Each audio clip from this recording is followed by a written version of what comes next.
That's about where it starts. What is your little gun there? Oh, yeah. That was like when it was hot. That was when it was hot. That was when it was hot. Did it stop now? I think it's going to be 108. And I thought about like the Blues Brothers. You know, we're 106 miles from Chicago. It's dark. We're wearing glasses. Punch it or whatever it is. It's 108. I'm wearing black jeans in my black car. Yeah. It's sunny. I forgot my sunglasses.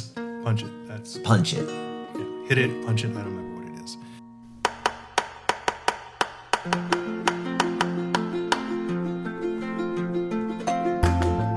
Arizona is a wildly beautiful place, brimming with over 100 brewing companies.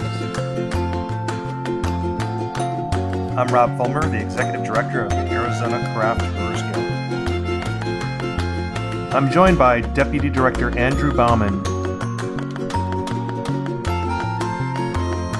Together we cover the state, bringing you the best of what's happening at our breweries and beyond. Welcome to Arizona Beer Frontier.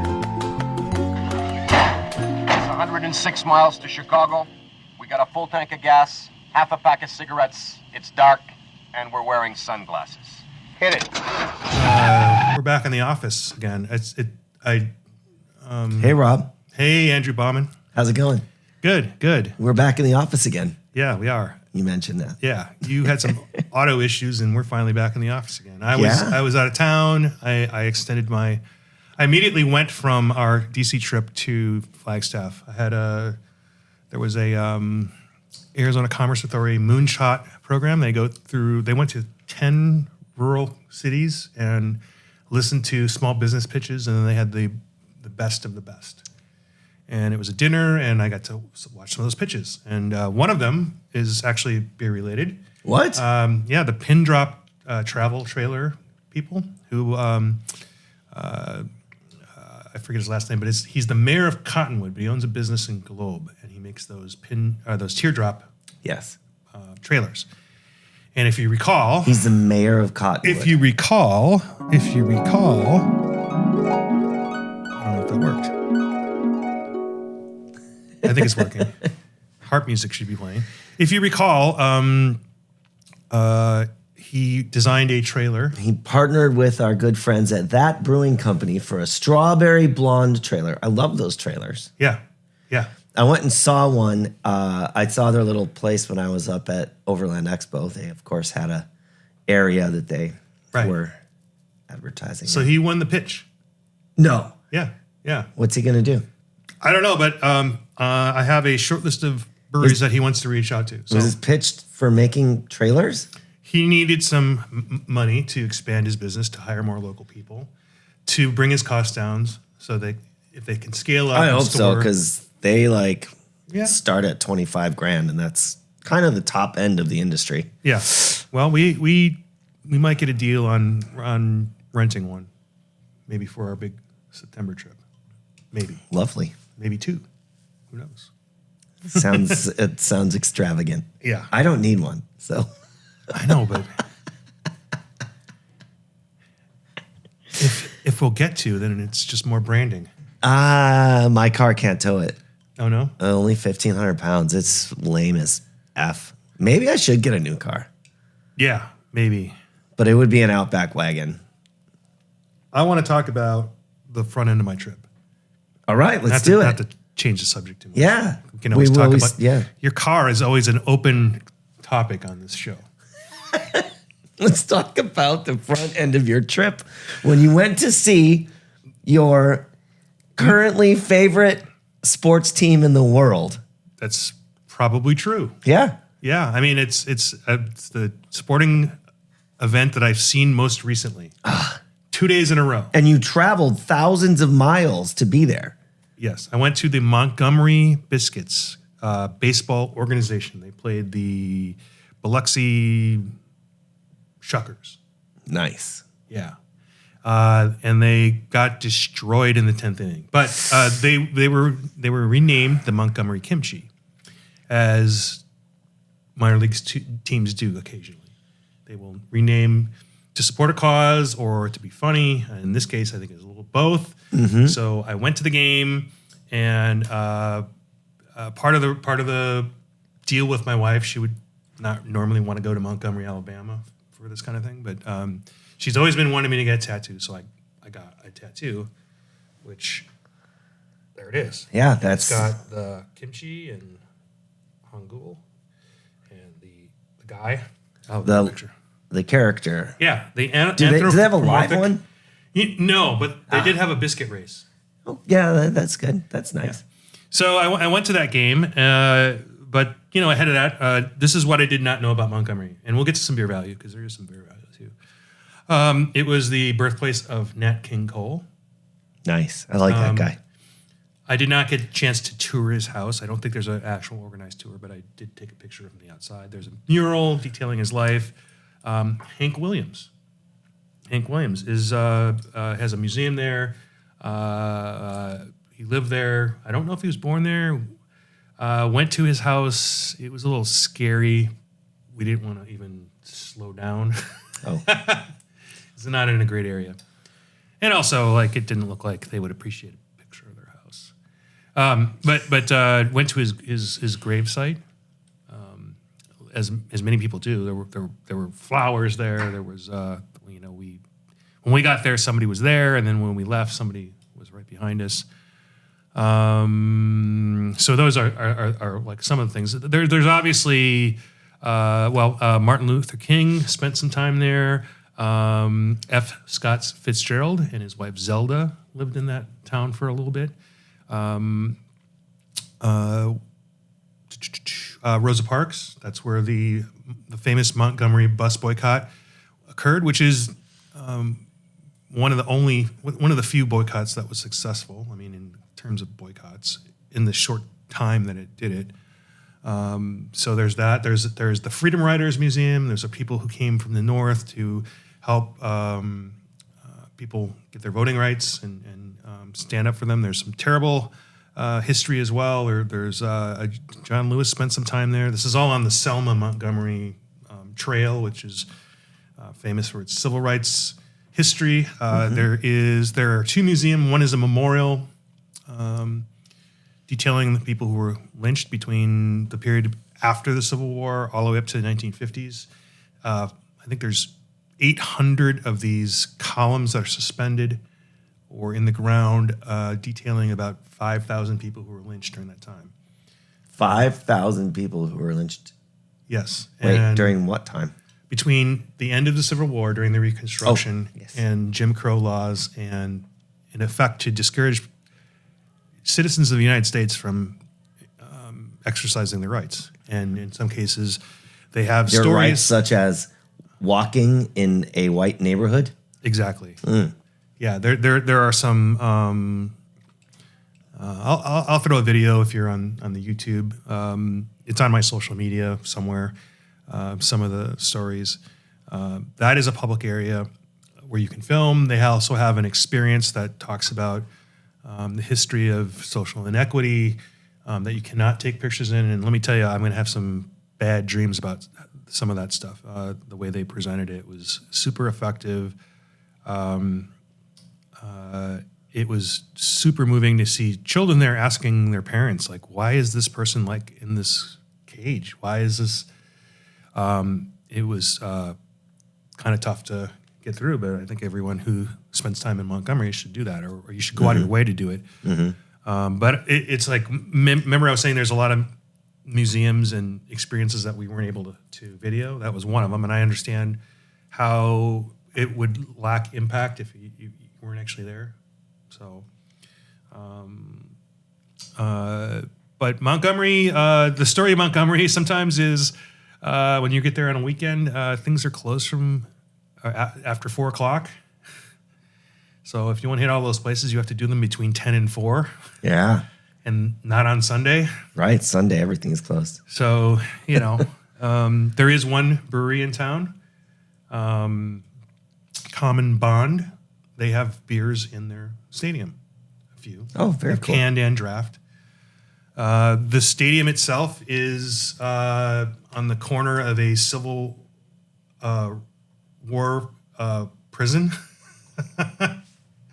Part of it, and part of it is a train depot, and there's a train that goes through the outfield. There's a swing and a drive. Not in the outfield. Alexander will hit the train. Like, I mean, that would be so minor league. It would be most minor league ever. right. I think They actually have train tracks going through. Might be a hazard for players, but no, I not don't in know. the field. Not on the field. Not on the field. I The think warning that's- track? No, on the Okay. outside. They go pretty slow. I would say there's 4 or 5 trains that went during the game, easily. But I think you're thinking of what was it, Bull Durham, where they have Probably.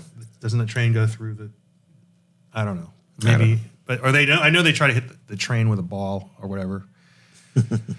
Home run. But yeah, there's a lot of history there, and there's a brewery. There's a couple of places to drink. It is the town does kind of shut down early.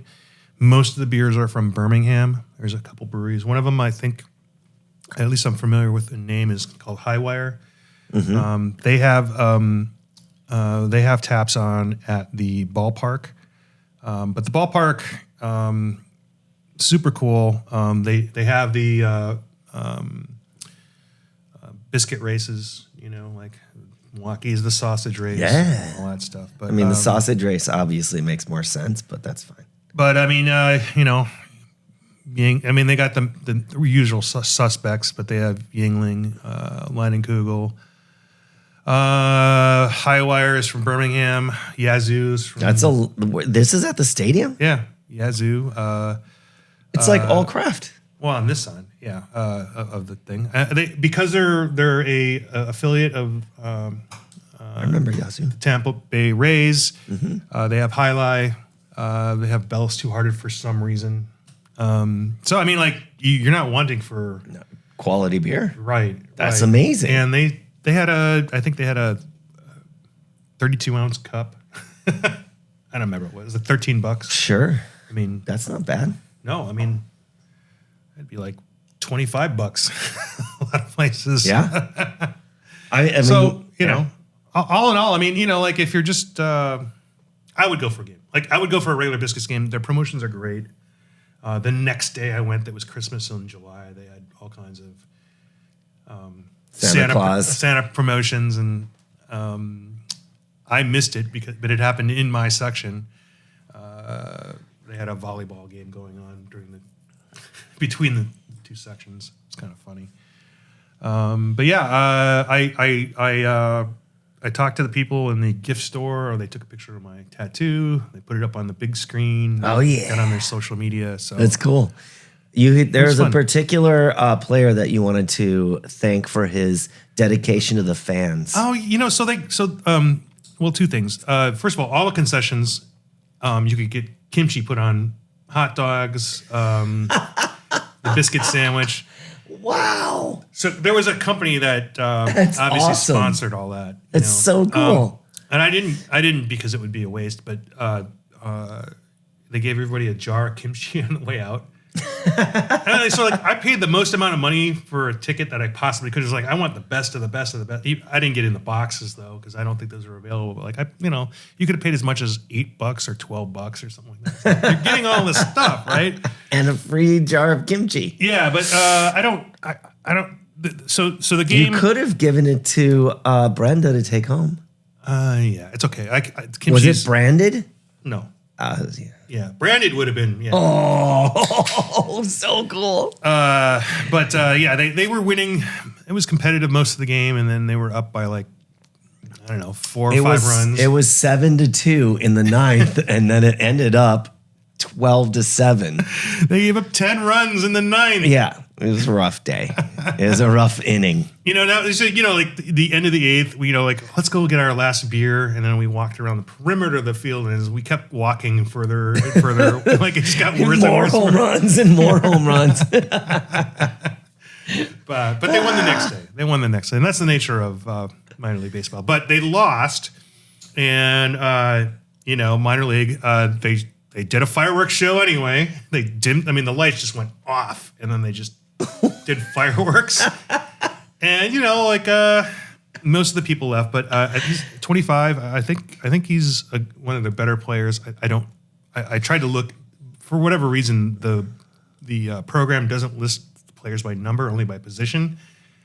So I don't know. He stuck around for a good 10, 15 minutes after the game in the dark, signing autographs for a bunch of kids. So that's, Props to 25. Yeah, or 26 or. Yeah. I just took a brief video and I couldn't really make his number out, but yeah, I mean, it's everything good about Fun stuff. about minor league baseball. For sure. Promotions, excitement, drama, Yeah. dedication, Yeah. trains, kimchi. Yes, the jars of kimchi. So awesome. So I'd recommend it. And like, there's somebody who used to be a Papago regular who now lives in Florence, Alabama, which is about an hour away. It was like giving me tips. I'm like, oh, I already got this map. And if anyone wants to go, I think Birmingham would be a good place to go. Huntsville is like the rocketry NASA situation. I've been there. Yeah. Muscle Shoals if you're into music. So you could make a 4 or 5 day weekend if you weren't tied to baseball. Out of Alabama? Yes. Oh, that part of Alabama. Not Alabama properly. And it doesn't escape me that literally the week that I was there, the Alabama legislature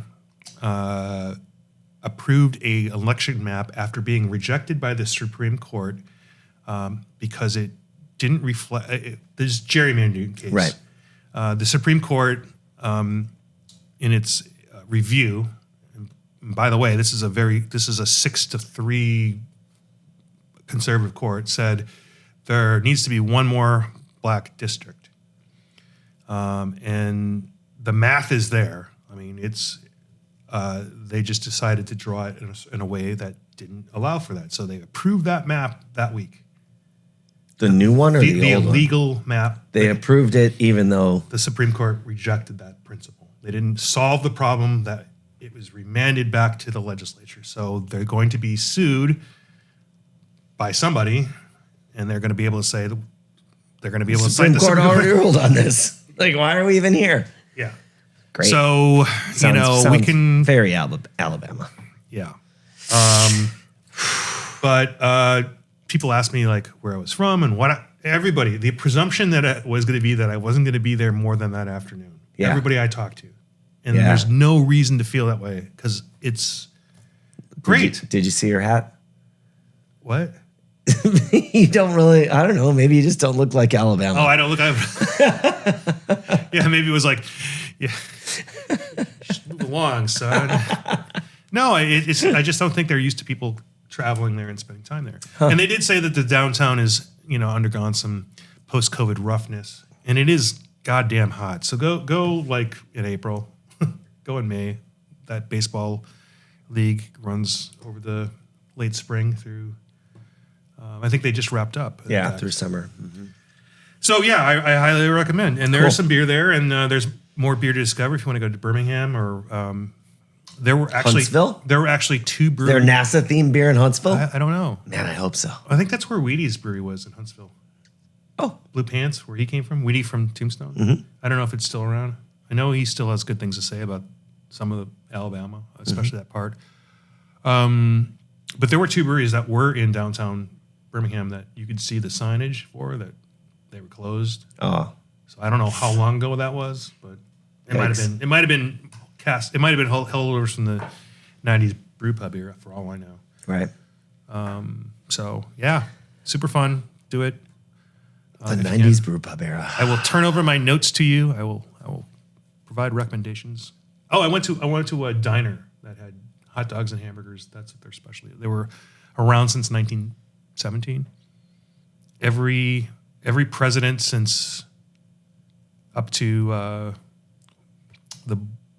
Clinton, yeah, Carter has gone there. Every governor since they opened.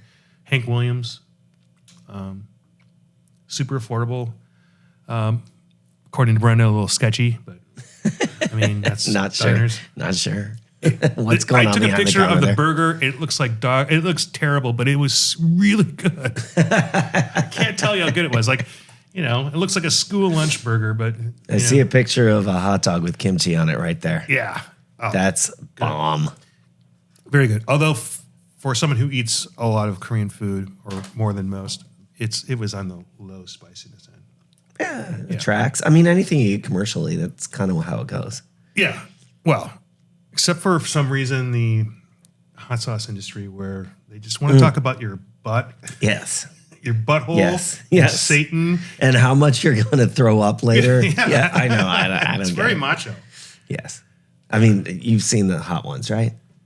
Yeah. The video series. Yeah. Well, someone's going to steal this eventually. I wanted to do IBUs and BTUs dinner. But I think actually the high IBU beers are kind of like a relic of the past. Maybe I have to swing around again. I remember when we had Palette Wrecker and all that stuff like that. All that stuff would track, right? And when Arrogant Bastard was like crazy, right? Bitter. We get all those super macho. I just read butthole talking. I just read an article today about a Maine brewery who's like, we have our hazies actually are kind of bitter. We didn't want to give up on bitterness, but we did want to have it. And then they actually talked about how IBU is the dumbest thing in the world, and I've said that for years. Well, that's what happens when you just start dumping as many hops in as many phases of the process as possible. You're going to have some bitterness somewhere. Mm-hmm. If you put it in earlier and earlier. Yeah, I mean, then you talk about Guinness having 85 IBUs and no one knowing, and all that stuff. Right. It's fine. Yeah. IBU's bullshit. As useful as cloves of garlic in a recipe. Yes, thank you. Yes. As useful as cloves of garlic. Well, that's that little segment. But there was some beer value in there, right? A little bit. Sure. A little bit. Yeah. I can't I say. think there's a lot of other value in there, but sure. I mean, we don't live in a vacuum where beer is the only thing in our lives. No, I'm just, I think the expectation was that there wasn't going to be any beer in the stadium and that I wouldn't have any kind of craft beer experience at all. That was like, without doing any research, that's what most people would probably think. Certainly not the lineup that I saw. Like that's amazing for a stadium. Yeah. It was, there was a Budweiser. Yeah, there was a Coors Light handle, but like, you were not going to be able to drink enough 30-ounce beers to get very far into that list. It looked like 10 out of 12 were craft or craft-ish. Yeah. That's amazing. Yeah. If you don't live in that area, most of them are going to be new to you. If you go to... they had that one of that Highwires was a pickle beer, by the way. Oh, cool. To have a pickle beer in a stadium. Heck yeah. Yeah, that's unusual. That's a bold choice. It's tough to find craft beer in the stadium in Phoenix. Yeah. Your choices are super limited, probably only in bottle, unless you go up to that special Four Peak Lounge, and there you can find a wide selection of flavors available. Mostly Hensley. All. Yeah. And mostly Four Peaks, but it's Four Peaks branded lounge, so that makes sense. But if you just go to the regular concourse beer stands, you're gonna find. I don't know exactly because I haven't been there in a while, but I do remember going and being shocked at the lack of craft. Like you couldn't even get Hensley craft in there. Yeah. Do you see it getting Maybe Sam Adams? And going into 2024? Do you see that getting any better? No. Yeah. It was. I'm used to that. I have that expectation, but I was really surprised. Yeah. Yeah. Trouble. Hey, Yeah. TTB, what's going on? You have some announcements. We should probably just knock those out because we're going to shift gears. Knock again. those out, and then are we going to take a pause? Yeah, let's just get into that and maybe we'll take a pause. Yeah. All right. Well, I mean, I want to get those in because here's the thing. We record these on Tuesday or Wednesday, sometimes Monday. We try to get them out on Wednesday, Thursday at the latest. That gives most people information if there's something to travel to on the weekend, it gives you some heads up. We're at the mercy of discovering these sometimes in the same time frame as maybe you are if you're looking at social media. To our breweries, if you get it to us the week before, we can talk about it a lot and maybe even get you on or also make our travel plans. we were looking at some of these trips, and it's like, if you want to hit all these things, it's a 15-hour day and half of it's driving. Yeah, it is a 15-hour day with 9 hours and 30 minutes according to Google. Like, that's rough to just plan a couple days ahead, and I have dogs to deal with, and so it's tough. Anyways, let's not worry about that. I'm not worried about it because I don't want to cry about how much I have to drive. Okay. One thing, considering the stadium talk we just talked about, I saw today in my Google alert, is that Pueblo Vida Brewing is the official beer partner of the University of Arizona. Wow. In what context? They are going to be at their stadiums. Oh, okay. The official craft beer partner or the official partner? Craft beer part. Well, I don't know. I mean, I'm sure. Like, I know every time I go to Flagstaff, it's NAU and Coors Light. Like, literally in their logoing, which I find shocking that they would put those logos side by side. Yeah. Simply because, well, as we know, they're anti-alcohol unless someone's paying them. All these universities. They do like getting paid. That's true. I'm going to look. I'm going to get the details here for you. Okay. It's right here. I got it saved in the right place. University of Arizona announces Pueblo Vida Brewing as its craft beer licensee partner. Okay. Well, craft. Okay. So they're already in with the local soccer team. Sure. No, I mean, congratulations to them. It's amazing. I hope that they display their logo as much as the official non-craft beer partner. Yeah. I mean, no, they won't. I don't know. RFP and return. Is there a quote? Yeah. No. All right. Well, I mean, that's great. That's great. So if I go to a U of A basketball game, I will have a Pueblo Vida in my hand, potentially? Kyle says, yeah, hopefully. What an incredible honor to be chosen as the brand partner by the University of Arizona. Kyle Jefferson. That's correct. The co-owner of Pueblo Vida. Yes. Said that. Nice. They do so much stuff locally. As a local Tucson brewery, it's a dream to be entrusted with representing our storied university. We can't wait to create a beer or series of beers that highlight the connections between the University of Arizona, its world-renowned departments, and our Tucson community. Great. Yeah. Did you tell me that there's no, I learned this at the ACA dinner. I have to run it down, that the University of Arizona is hiring a brewer. We'll have to run that down. We'll have to run that down. I didn't say that. I'm not in that loop. That sounds cool, though. Oh, I have other things. Greenwood Brewing's anniversary was last week. Yeah. They are 3 years. Yes. It's so amazing. I was there. Yeah. When they started. I wasn't there for this anniversary, though. Apologize. We did not even get attacked by 6 police cars. Which happens. We did do a nice little talk out in front. That was cool. Nice. There's Sedona Beer Co. on this Saturday. Well, all weekend is doing their 5-year anniversary. Yes. And they're doing giveaways on Saturday. So raffle is as it will. And then Blackbridge Brewing in Kingman. 10 years. I was amazed when I read that. Yeah, that would predate my starting here. So, yeah, I would not have put them on that list notionally, but good for them. I know that the business has changed hands. I think the beers are still great. And they were great when Tim was the owner, and Jesh is doing a great job. Yep. So, and now there's 3 breweries in that town of Kingman, which has 30,000 people.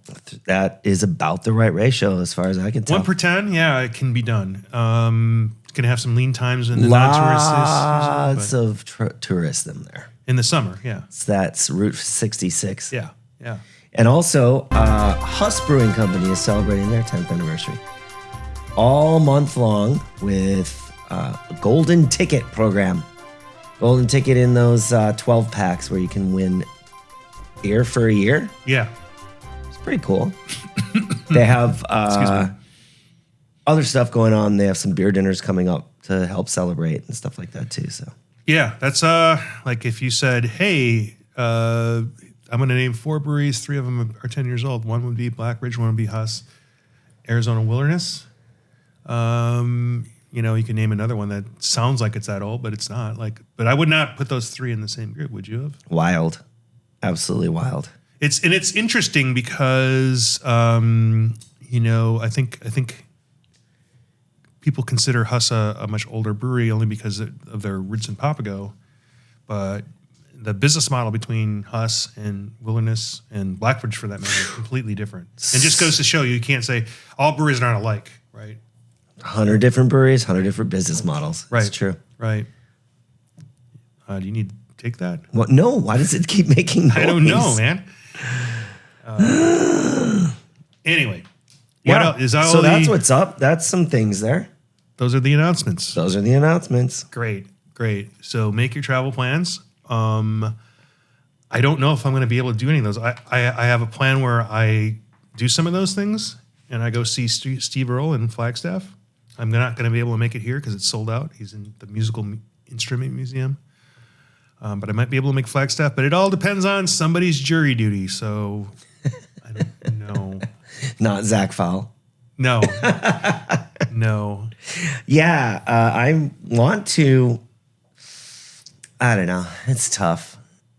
I don't think I can monopolize the entire Saturday to make this trip. I just can't do it. And an overnight is not an option this weekend. So I'm gonna have to. I'm gonna have to choose, and it's rough. Okay. I don't want to miss anything. I don't want to miss any of the breweries. Also, if I'm going up to Kingman, I have to stop and see Insurgent. Yeah. And then I'm passing through Cottonwood, and I have members there I want to visit. I've never been to that brewery in Cottonwood. Yeah. I go to the one in Pine, but I've never been to the Cottonwood location.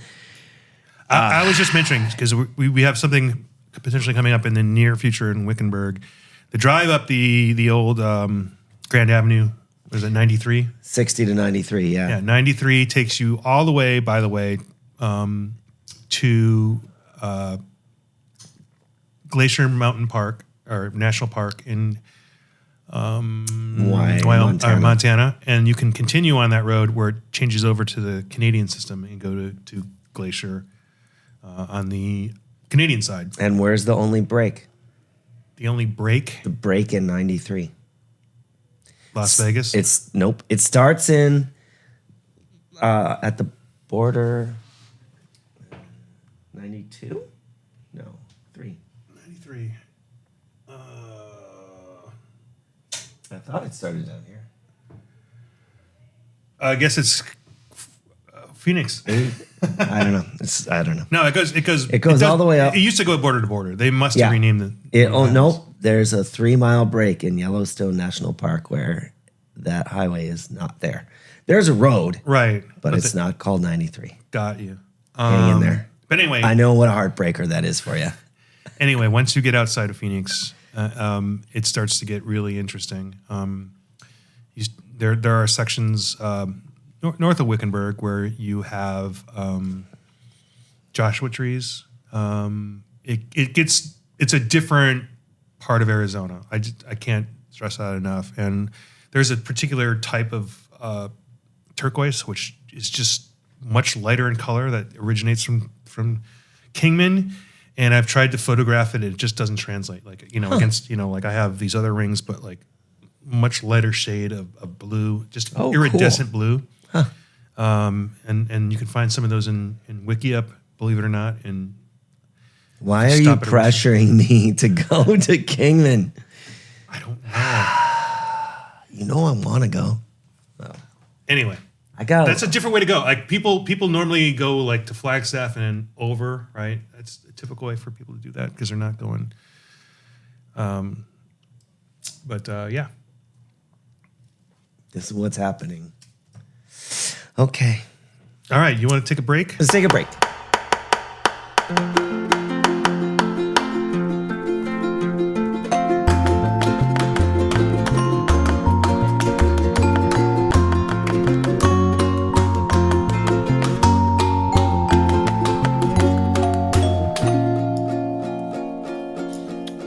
I guess we're back.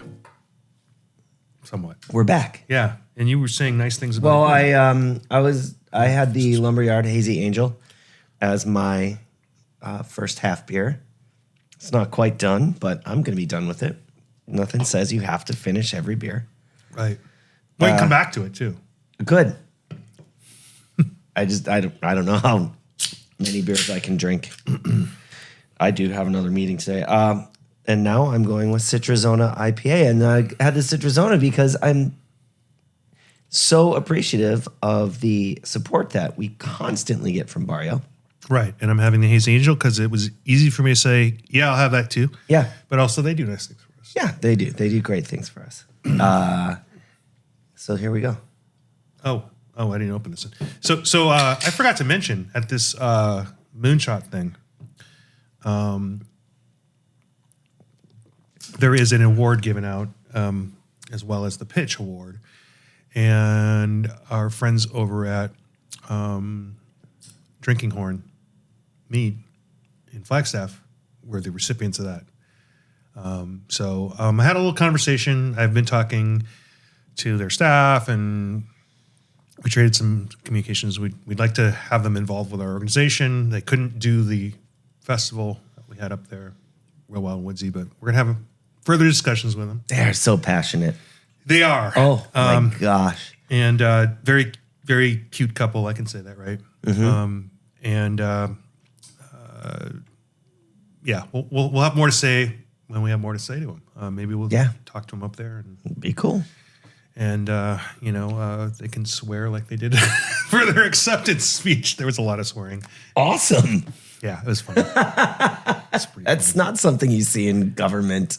It's public-private. So. Public-private is what I meant. Okay, so we're going to actually cover some political news, some legislative news. Some of our work. Yeah. So kind of unceremoniously, Monday, the 30th. 31st. The legislature finished off 2 bills and called it a day. So it's called Sine Die.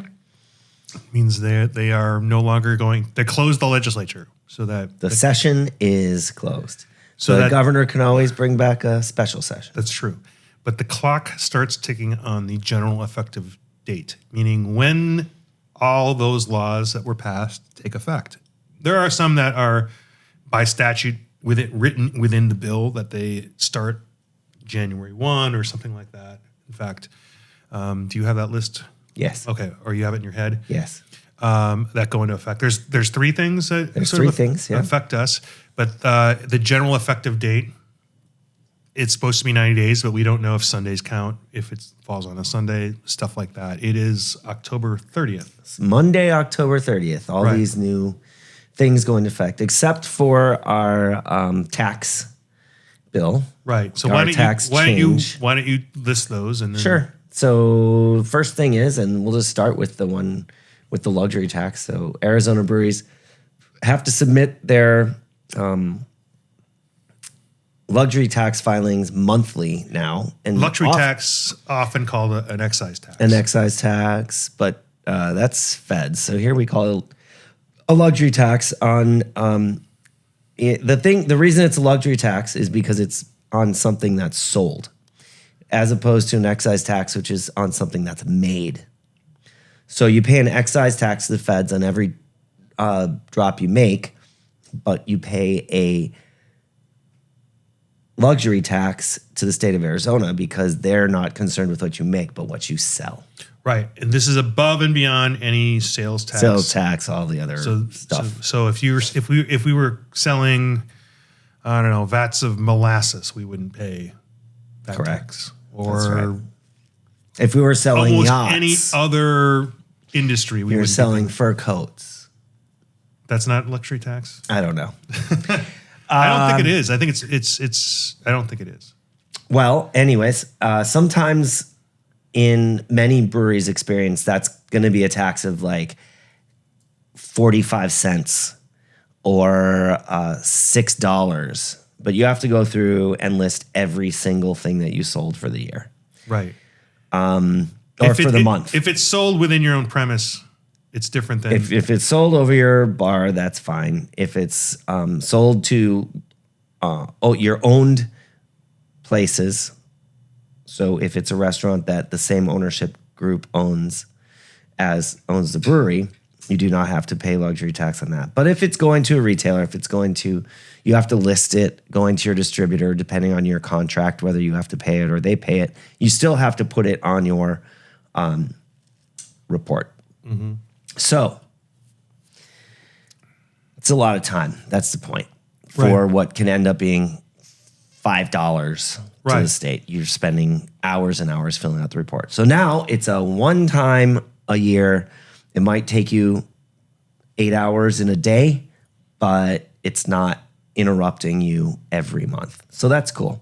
Yeah. So that's going into effect January 1st. I would imagine if you're not in the habit of selling stuff to retailers, you might go, oh, crap, I forgot about that keg we sold. Because you just get it back now, like after 3 months.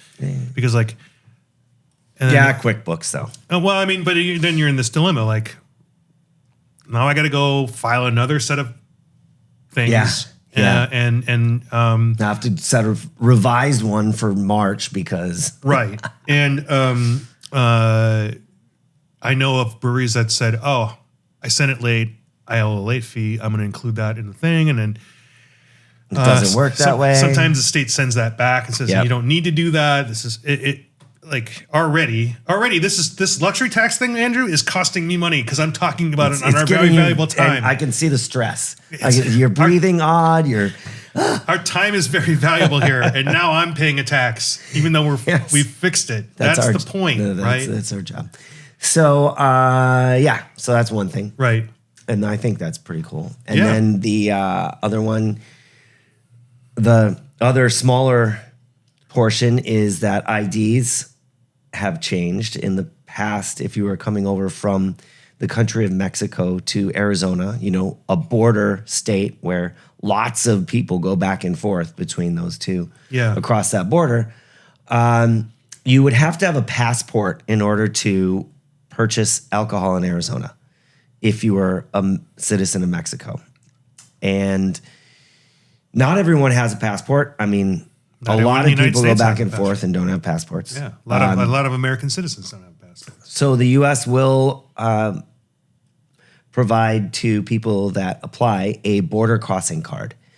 It is different from a green card, which allows employment in the United States without citizenship.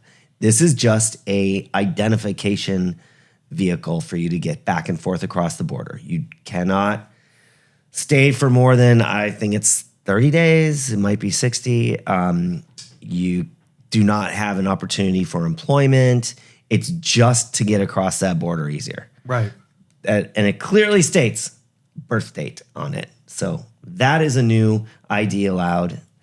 And then we also have the Mexican driver's license. This is a little trickier. I did some research yesterday, and each state provides that driver's license. I thought for some reason it was a national driver's license. It's not. It's just like in the U.S. It's a state. So every state has a different design, just like in the U.S. And even the book that has all the IDs only lists the ones on border states with the U.S. Right. So if you're in Mexico City, it's still going to be rough. But technically, if you can decipher the birth date, it's going to be legal. Great. So that's great news for our retailers. It's great news for our breweries. And then the third thing that goes in effect is that there is a new license new to us license called a festival license. Something not a special event license, which you're familiar with the way that festivals operate. It's not that. What we call a festival currently is actually a special event. A festival license is taken out by a supplier, a manufacturer of alcohol. So whether wine, spirits, and now beer, we're all eligible to take that license, which is only a one-day license, and do what with it, Rob? You can sample, sell for on-site consumption, or for to-go. So this allows breweries to behave very much like the wineries do. Now, there are some conditions, obviously. You can't just post up a tent and do this anywhere. You have to work with your local governing body. Obviously, the property that you're on, you're probably going to have to work out insurance details for liability of any kind. You may have to take out another policy. I'm not sure. It depends on the municipality. It depends on the property owner. There is some work to be done, right? But this is going to allow you. Oh, you're on there. I don't know. It just turned off. Oh, really? Yeah. We got this other camera. All right. It's on. I know, but it's not recording. Right. It just stopped. Now it's on. Did you use a voice command or something Maybe. we don't know about? Maybe. Okay. Maybe the word insurance is a trigger for GoPro. If you have each brewery can only sell its own products. Each brewery has to get this license. If you were to do a group of 10 breweries in a parking lot together, having like an impromptu festival where you could do some sampling, you could take some beers and go home, each one of those breweries has to get their own license. Correct. And they have to have all of the insurance things that we talked about taken care of. A lot of our breweries aren't used to providing those documents to Particularly landlords. Coordinators of these events. We as a Brewers Guild don't require explicitly every time that we have a festival from our members, but some festivals do. So there is some work. As I mentioned, this has the potential to take away from our events in terms of, if you give the opportunity for breweries to potentially make money on these endeavors, they may elect to do fewer of our festivals. Well, and I know that the reason that we're so effective as a Trade organization is because of the collective nature of these festivals to raise money to support this organization staff, to change these laws, like this one in particular. And many, yeah. And we have a lot coming up this year too. Right. So there is a business model potentially for us to assist in some coordination of this marketing, potential pre-sales. So we'll see. I mean, I think it's worth the trade-off is worth it for us, but I just know that the wineries and distilleries started with these licenses and they don't have very many collective things together to fund their organizations. So the result is they either do less, they do with less, they do less things, or they pay more dues, or a combination of any of those. So, I mean, we'll see. It's brave new world, right? But I see potential for us to do some things that probably haven't been done before with this license. And that's going to fall on us to coordinate things, to theme things, to foster pre-sales, and put out messages like this. If you want to have these things be successful, I encourage you to buy something every time you go to one of these, and not just sample or just buy a pint and walk away. And also to our members, let us know when you're doing these things so that at least we can have a conversation. Right. And there are ways we can help. Right. But yeah, let us know, because we want to do everything we can to make sure you're successful. Right. And if we're going to do, say, a theme, I don't know that holiday beers are all that much of a drive anymore, but like for example, if we were to do a holiday beer, what about let's do a pumpkin box. Yeah. We'll make it aerodynamic so it can be flung off of high places. Bridges. I don't mind pumpkin beers. I'm just saying, if we were to do some sort of holiday themed beer, as an example, we're going to need to know the details and the marketing of that way more in advance than we're getting for some of our festivals, because it doesn't make sense. The value in this I see, I'm giving away our secrets. Anyone who's like, oh, I can do this too, as a person that wants to do this for a living, I guess. I don't know. I think it's going to be tough, but you have to get that information so you can market and get pre-sales. Pre-sales are going to make or break these events. You don't want to carry heavy beer. Right. One important thing that we've mentioned a few times And it is a critical part of the difference in the alcohol space is that beer is heavy. It's big, it's heavy, and it has a shelf life. It has a shelf life. It has to be kept cold. That is not the same for spirits and wine. That is a big differentiation in the three types. But in this conversation, you don't want to carry out a bunch of cases of beer to sell and then put it all back in the truck again and take it all back again. Right. What a huge pain. And we also don't want to buy a bunch of ice and have it melt in Have the it parking sit lot. on the parking lot for... So we have to be more efficient with our ice, and there are ways to do that. So,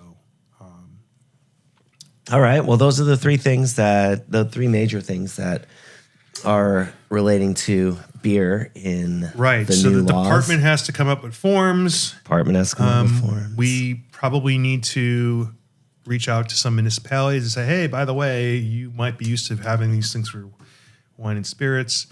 This is also beer. We had some questions from some health departments. They thought for some reason there was going to be more health inspections for us. I'm like, actually, strictly beer from the package. None are actually required or needed. Right. They didn't understand that they already do this for other phases of other types of alcohol. Yeah. So we have some work to do on that as well. By the way, I don't know if you saw this. I don't know if he was Jeff Weninger your representative at one point? Yes. He's getting back in the game. Really? Yeah, he announced hooray. he's seeking the same seat. Great. Currently, there is a appointed member to replace Liz Harris, who was kicked out for. I'm just saying. There is a appointed. Are you making fun of my rep? And they're not. I'm making the case for Mr. Jeff Weninger to return. He's the best. There is Stanton's pretty great too. How do I weigh the two of them? There's a Democrat in the other seat. So for people who don't know and who want to hear more, Jeff Weninger carried a lot of our alcohol bills. He he's a liquor license holder in some of the restaurants he owns.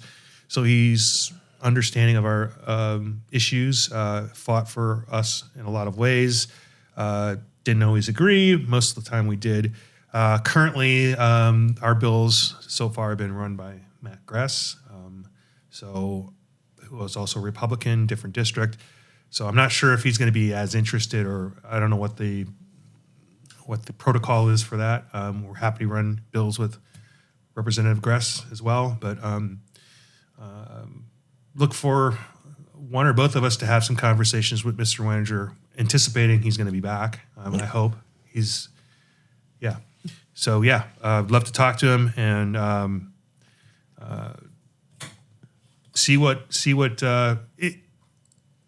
everyone thinks about him, because I think he's going to be a great asset when he gets back to the legislature. And if he doesn't get back in that capacity, I know he's going to keep trying. I know he would have made a great treasurer, but we'll talk to him. Water under the bridge, friend. Yes. So you didn't know that. So I broke news to you. I didn't know that. That's very exciting. The festival is a new avenue of bringing products to market. It's very exciting. I just wanted to touch base on our lobbying trip in DC. We kind of just talked about it briefly, but I wanted to talk a little bit about what the USPS, United States Postal Service Equity Act, is all about, and what it means and what it doesn't mean for us, and also the big picture. And also wanted to reference something that we've read recently from our guy that we follow, read newsletters, Dave Infante, Fingers newsletter. He's been on a tear recently with talking about Anchor. We talked about that a little bit. So the USPS Equity Act. USPS Equity Act is to essentially, even before Prohibition, as individual states, including Arizona, prohibited alcohol sales prior to prohibition. The USPS had a rule that they would not ship any spirituous beverages. Right, because before Prohibition, states were individually deciding whether they were dry or not, including Arizona. And it got too complicated for them to say, we can't go here, we can go there, because, computers didn't exist. Right. So they just said, blanket statement, we're not shipping any booze. Right. And that was so long ago that no one even knows when it was. Someone does. I don't. But so the reason why the Postal Service isn't part of the delivery of alcohol, even though there is delivery of alcohol of different types, is because of that. yes. Okay. So the USPS Shipping Equity Act would bring alcohol delivery back to the USPS, who is already set up with all the infrastructure. They deliver prescription drugs, which requires ID checks and signatures. They deliver firearms, which requires ID checks and signatures. And they do all kinds of stuff. They're already trained and spun up on this. They've been doing this for at least a decade. Yes. Okay. And if you're used to shipping FedEx or UPS or DHL for that matter, no one talks about them. Not in America. Some of those packages spend some time either on as part of the USPS system. Their chains interlink throughout the country. So you might give it to UPS at Staples or FedEx, whatever it is, and then they will take it, but they'll put it on a USPS plane to get it to Maine. And then FedEx will pick it up again and deliver it. If that was alcohol, that would violate the federal law. Right. So that makes delivery between states far more difficult for those third-party carriers as well. Right. So there is things like, straight up volume makes the USPS more efficient.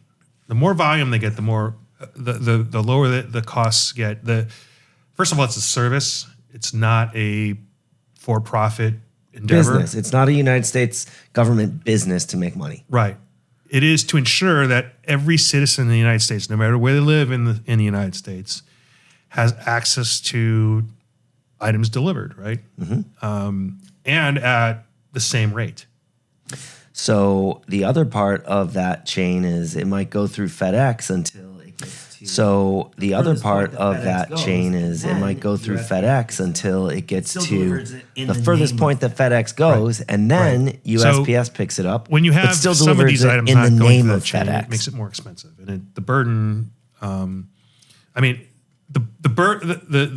burden that USPS fulfills is, again, getting items moved point to point at the same rate no matter where you live. UPS will charge you more. FedEx will charge you more for those things. Or they may not, I'm not sure if this is completely true, but they're not required to deliver anywhere. No, there are areas that do not offer service, for sure. Yeah. Yeah. Well, so those are all... I haven't lived in those areas. Those are all to set up the fact that this act would allow the shipping of beer, in particular, where it is legal by state law. It will not supersede any state laws. So there are laws where, and there are states where, it's not available. Nevertheless, I think, with wine being shipped to 47 states, something like that, I think spirits are only shipped to 6 states. Beer, 11 states.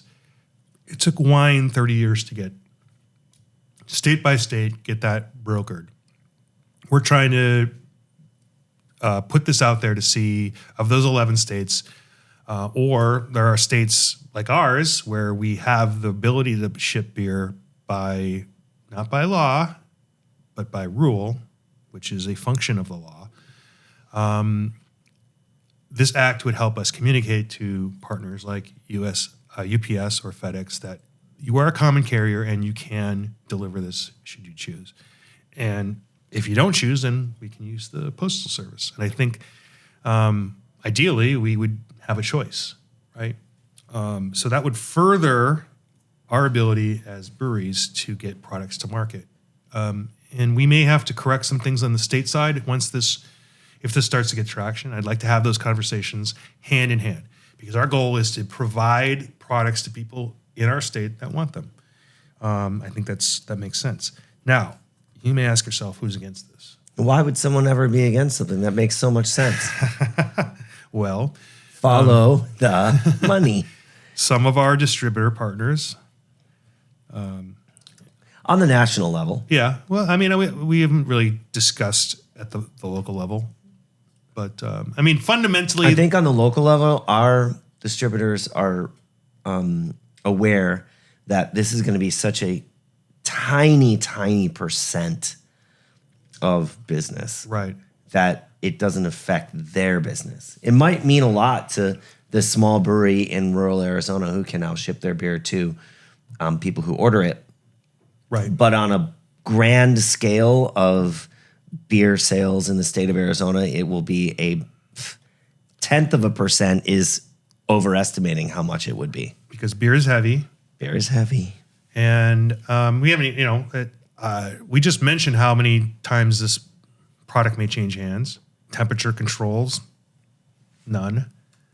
Agitation. If you're a fan of IPAs and aromatic products, agitation can sort of eat into that. It's rapid agitation is just like a day at less than room temperature, right? Like those things add to the evaporation of volatile components that you enjoy. Is great. Incorporation of any oxygen in the headspace is going to get right up in that beer, and right. And yeah, you're mixing the oxygen, and also the CO2 can only stay in solution so long. It doesn't easily get reabsorbed in that headspace. It's not awesome. No, so it's not awesome. There's a finite amount of time that CO2 can stay in solution no matter what. So, I mean, that is to say, it's not the most ideal way to have it delivered. But nevertheless, people want it. Sometimes people just want it because they want it. And this would support that. And it would make our breweries happy and make a lot of consumers happy. Yep. So the other, our local distributors may be inclined to be against it, at least initially, because of the dogma that they've gotten into this industry from. Like, well, we've never had to deal with this, so why should we? Convince us why this is going to help us. Well, it may not help you directly. I can't make that argument. I don't know. But like, it would help us, so there's that. But they may not follow the national, political climate. But the USPS, the U.S. Postal Service, is already an entity that's been politicized for reasons things I won't necessarily get into per se. I mean, the election, there was some controversy about it, right? There are people who are in government that demand that every agency be a profitable enterprise, or it should be turned over to business, right? So it should be privatized. If it's not profitable, privatize it. Right. And then prices can skyrocket and they'll be profitable. Right. We just gave them all this infrastructure. Maybe coincidentally, people have stock in that business. Could be. I don't Wild, know. But possible. There are some. There is one particular argument out there that it's like a meme of arguments. Like the argument is, why would we make our postal service people your bartender? Why would your postman be your bartender? Right. Well, that's so silly. Yeah, they're already arming you and giving you drugs. Yeah, I mean, that's happening already. I mean, and think about the amount of illegal drugs that go through the Postal Service. It's a lot. Just FYI, not that I know, but I know. There's also the crowd that says, "Oh, we've already talked about why that's not true, right?" I mean, yeah. If that's your argument, that's a bad argument. That just means you're not aware of what the Postal Service has been doing for 10 years. The second argument is this will be a haven for underage drinking. Yes, the underage drinking argument. The super forward-looking planning. Yes. 14-year-olds, Right. 16-year-olds who are like, hey, Right. I know I can use my mom's ID and I can go online and order beer. Right. I mean, they've never heard of Drizzly ever. I mean, Right. ever. Or Uber Eats. Or, They've never heard of those things. Right. This is a whole new project. I would rather, like, the way that I'm getting around this is I'm going to have it mysteriously arrive at a part of the day that No one knows when it's going to show up. That I'm in school. And yeah. So I mean, underage drinking has gone down I have consistently a over the last 10 years. 20-year-old and a 23-year-old. So the way that people who are not legally allowed to get alcohol is not a super mystery. It's not even difficult for anyone. I mean, they just have friends. Yeah. My friend is 21. I'm good. Right. If you're talking about 16-year-olds and saying, oh, that 16-year-old doesn't have any friends that are 21, let's just say you're right about that. That's possibly true. They're not lacking in access to alcohol. Right. Are they unfamiliar with McLovin? And hey, mister. Yeah. Hey, mister, here's $20. Could you give me a 6-pack? Right. It happens. Right. It's not, I can go outside the liquor store and ask like 75 people and maybe get lucky. Or I can just put an order in and wait weeks and weeks. through the government. I would love the government to deliver booze to. It's just silly. Yeah. Well, in fact, the argument that is put forth has been reinforced at the political level. Sometimes that's the argument of people who have it in for the USPS, and they will say, well, this is the avenue for underage drinking. Some of those states have introduced bills. Yes, please continue. Sorry. That have lowered the age that a person can be employed to serve alcohol as young as 14. Alabama, Iowa, Kentucky, Michigan, New Mexico, Ohio, West Virginia. Those have had bills to allow children, people younger than 18, in our state it's 18, by the way. We did lower from 21 to 18. We lowered it from 21 to 19 and 19 to 18. Yeah. That's about as far as it's going to go. In my opinion. I don't see that going anywhere else. But these other states, again, Kentucky, Michigan, New Mexico, Ohio, There's West a Virginia. state called Texas. Have you heard of this? Yes. There's no minimum age for serving. Oh, there we go. Now, if I'm wrong, and I could very well be, please let me know. But Right. when I lived there and Yeah. worked in the alcohol retail side, Right. there was no minimum age for a server. I mean, practically and by company policy with the companies I worked with, it was 18, but that was not a law. Right. So I imagine some of the people who have introduced those bills or those states have people who are against this because it's going to promote underage drinking. I'm not saying that underage people are going to go, hey, my 14-year-old brother works at this bar, let's go. But That's not how it works. no, but it's is equally as ridiculous as That 14, 16, 17-year-old has access to restock the bar. Even if they're not serving, yeah. they're in the cooler with all the beer. Right. No one's watching them. They don't have a tile on them The saying old where they're at. backpack trick, huh? No, never. Yeah. I need a coat. I'm cold. I'm It's going to not put it that on in the difficult to like find alcohol anywhere in this country. Right. I mean, maybe in some states. They're going to get caught when the general manager that's already skimming goes, hey. I'm telling a real life story here. I mean, those stories do happen. Not me, but yeah. Hey, I'm missing some beer here. So yeah, that's something that we You're should always missing beer, FYI. If you're in the business at all, it's always missing beer. Yeah. It could be spirits. I mean, it's just that when you take a bottle of vodka, it's so much easier to count a bottle of vodka than you're not taking a case of beer. You're taking a couple cans. A couple cans disappear super easy in a pocket. A bottle of vodka is going to show up on your inventory report. It's just the nature of packaging. Yep.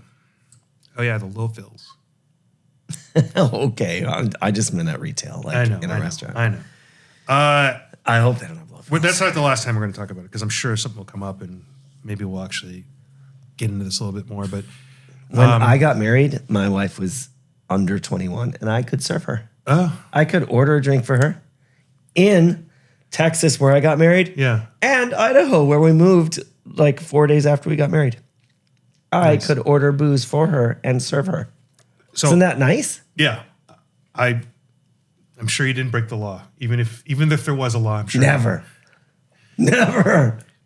So this isn't the last time we'll talk about it, but we did talk to several people in our delegation, and we didn't get a no, but we certainly didn't close the deal. And that's what we're going to continue to do. So it was, Stanton's office, Governor Greg, our Representative Greg Stanton, Representative Ruben Gallego, Senator Kelly, Senator Sinema. We will be following up, and hopefully they will say yes. And I'm going to follow up with some of the people I had dinner with at my table at the Library of Congress from Kentucky and California. I'm going to follow up with them too. So we'll see where that goes. It can only help, even in states where it's not legal, because it furthers the conversation and moves the ball forward. And that's the point. So there's one other item I wanted to talk about with employee retention credits. Oh, man, I thought you were going to talk about how there was a particular representative from the East Coast who refused to support. We won't name the state, and I don't know the member of Congress, but we understand that there is a representative of, or it might even be a senator, I don't know. There's a member of Congress who said they probably weren't going to support the USPS Equity Act. Shipping Equity Act. Shipping Equity Act. Okay. What is the definition of equity? Equity is the quality of being fair and impartial. Right? So I guess this is suggesting that all the shipping should be treated the same. Why are we having an exception for the United States Postal Service? Anyway, that member objected probably based on the reason that the word equity was in the name of the bill. They said, oh, that sounds good, but we can't support that bill because the word equity is in it. Right. It's not my job to name this person. I don't actually know. But somebody should name that person. Because that is ridiculous. That's insanity. But this is where the culture war is taking us. So if you're into that kind of thing, congratulations. Shipping equity equals right. Translite rights. Right. Yes. It's a woke bill. It's a woke bill. It says equity right in the title. It's a woke bill, brah. Moving on. Sorry about that. That's all right. Moving on. I have some things that I'm going to. This one I didn't bring up to you in the pre-show, but what is it? Just to be clear, the pre-show is very casual. Well, we sit down with our producer. Occasionally some of our sponsors come in. Right. There's a light lunch. No. That was a banana. What are you talking about? I didn't get it. I got there late. Dang it. So these are actually items that I'm going to actually follow up with the Attorney General. Great. Mays. Yeah. One is we got a letter that sort of suggests that the employee retention credit that we got from the government. The letter's from Blank Ventures. Yeah, I don't want to mention just anybody go because I don't want Ventures, people to. so in case this happens to someone else, they can. The point of this recognize letter is for me to. The point of this letter is for someone to receive it, engage in them. They say a couple more things, and they go, "Tell you what, if you give us X, we'll go away." The problem is, we had one employee at the time. We accepted $11,000 in employee retention credits. Probably one of the lowest checks they cut in Arizona, I would say. It was a full-time employee. One employee equals that. We used a broker to do that. Could have done it myself, but I wanted to promote the fact to our breweries that this is available, so they were a great vehicle to do that. I have no idea. I haven't looked into how this happened. It could have been a public list, but they were named in it, and that's why I don't want to go there because I don't know all the details. But if you get a letter asking you for compensation based on your employee retention credit, it's most likely a scam. Do not call, do not email, do not contact anyone listed on the paper. My suggestion to you is to save the envelope that it was sent in, which was hand addressed, by the way, and all the materials. And you can submit it to, if you're a brewery, you can submit it to us, and we'll forward it on. This is not how you get served with these items. It has a stamp that looks like it was sent to the Attorney General, or not the Attorney General's office, the Secretary of State. But they asked, based on our $11,000, government assistance, they asked for $400 and about $500,000, and I can pay in monthly installments of $8,000. So it's ridiculous. They're I guess it's a little better than a scam from Kenya because things are spelled correctly, but the error is they asked for way too much money. If they would have said something lowball and someone might have said, "Hey, take this to accounting. I can't figure it out," and someone would have said, "I thought we paid him, but I guess we didn't, so we'll just send him a check." So, well, there's also the website ADA compliance that you might get a letter from as well. And if someone says your website is not in compliance with the Americans with Disabilities Act, and we are filing a lawsuit against you, do not engage them. Because the second you pop up as, "Hi, I got your letter," they say, "Oh, great, you're done." And then they will take you to court. If you don't say anything, they probably won't. And if they do, you'll have to be served in an official manner, not just a letter or an email. Oh, I'm sorry. It's $450,000, and I can make biweekly payments of $8,000. Bi-weekly payments. $8,600. It's only 8.15% interest. It's a big deal. I don't know why you're so upset. Yeah, that's good advice as well. I mean, remember when they would say, "Don't reply to spam, don't unsubscribe because then they know you're alive." Right. Yeah, this rises to that level. Yeah. So that's the first thing I've talked to our general counsel, and I said, "Well, shouldn't I take this to the Attorney General?" And she's like, "Yeah, you probably should." So I will, just so that our members know that this is not something they should do. And I don't know how to communicate this to our members exactly, but we will, because I don't think this is cool. The other item is, I understand that Attorney General Mays is going from community to community to ask about the Kroger-Albertson merger. I saw that yesterday on the news. So we will be weighing in on our opinion on that. So, and are you a fan? I feel as though, and I have not made, no one has given me assurances otherwise, because I'll be happy to talk to the people at Kroger. They're going to say they don't understand yet how many store closures, if any, or how many layoffs, if any.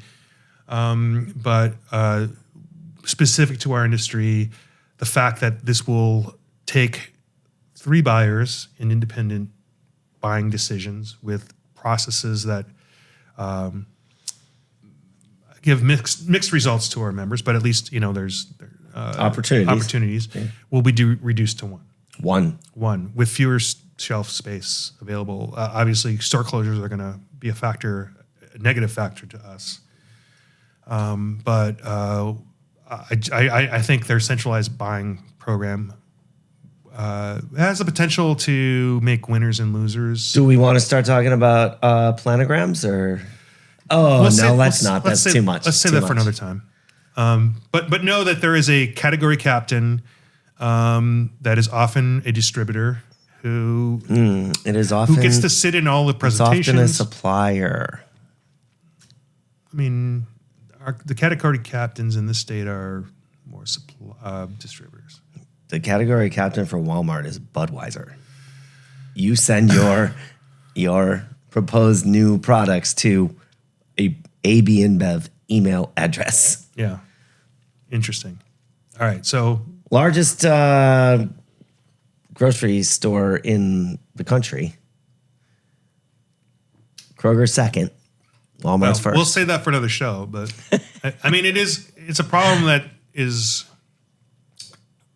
I mean, There's a lot of problems with it. This is one of the arguments, though, that you're going to get people in a role like myself or with a brewery who will begrudgingly say yes, that some aspects of the 3-tier system make sense. This in particular, the way it's handled, does not. But it's unrealistic for a Walmart to have independent bids from 9,000 breweries. It's not practical for. I'm just going to pick on them because it's around the street. Yucca Tap Room. However, your 9,000 brewery thing is far exaggerated. Well, of course, but no. I mean, with a Walmart, with them being in every major Market. market. I mean, it doesn't have to be an in-person. Like they're going to get emails from potentially 9,000 breweries. Potentially, but not in reality. Like only 1,000 in the country want to be on a Walmart shelf. 1,000's a lot. That's one guy. A on-premise location, to have meetings with 50, 60 breweries, let's make it a reasonable number, is still a lot. To have all of them deliver independently. Oh, untenable. Yeah. I understand when grocery stores say we will not take self-distro breweries because we need that product stocked on the shelf every day. Yeah. They're not going to stock it. They don't put stuff in the back of the store and then put it on a shelf in beer. Right. The supplier does that. The wholesaler does that. But if you're a self-distributing brewery, if you were at every store once a week, that'd be, oh my God. If you're at a store that sells volume, you need to be there 3 times a week Yeah. to stock. And self-distributing breweries can't do that. So Okay, we're getting way end into of that story. topic. End of story. And I'm going to leave it on a lighter note. Oh, great. So the lighter note, I don't know what that is. I may or may not be in Flagstaff. You may or may not be in Sedona. I will Kingman. definitely be in Sedona. Okay, I may be in Kingman. Thank you. I'd love to make that work. Just depends on whether. Jury duties. Yeah, Yeah. Well, that's not very light either. it was very light. Jack that All right, all up. fade the music. Fade to black. Oh, hey, Rob. This is It's not a podcast about beer. It's not a beer podcast. It's not a beer podcast. It is a podcast about beer. I got it backwards again. All right. Sometimes the beer finds you, and we found some wonderful ones. Cheers. And that's going to be in the dark. No one's going to see it. I play the music and the graphics. Oh, yeah. All right. I mean, you could extend it. Or I could do that thing, in the movies where